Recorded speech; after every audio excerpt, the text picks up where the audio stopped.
are the differences between the two of you as to how you would go about tackling the deficit problem in this country? Well, good. I'm glad you raised that, and it's a critical issue. I think it's not just an economic issue. I think it's a moral issue. I think it's frankly not moral for my generation to keep spending massively more than we take in, knowing those burdens are going to be passed on to the next generation. And they're going to be paying the interest and the principal all their lives. And the amount of debt we're adding at $1 trillion a year is simply not moral. So how do we deal with it? Well, mathematically, there are three ways that you can cut a deficit. One, of course, is to raise taxes. Number two is to cut spending. And number three is to grow the economy. Because if more people work in a growing economy, they're paying taxes, and you can get the job done that way.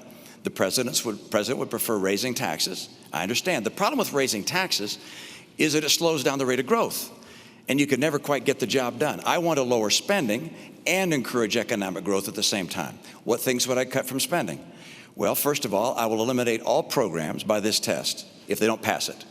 Is the program so critical it's worth borrowing money from China to pay for it? And if not, I'll get rid of it. Obamacare's on my list. I apologize, Mr. President. I use that term with all respect, by the way. Good. Okay, good.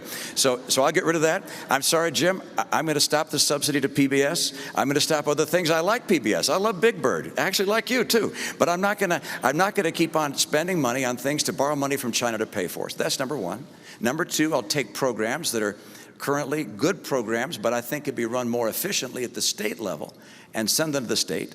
Number three, I'll make government more efficient and to cut back the number of employees, combine some agencies and departments. My cutbacks will be done through attrition, by the way. This is the approach we have to take to get America to a balanced budget. The president said he'd cut the deficit in half. Unfortunately, he doubled it. $1 trillion deficits for the last 4 years.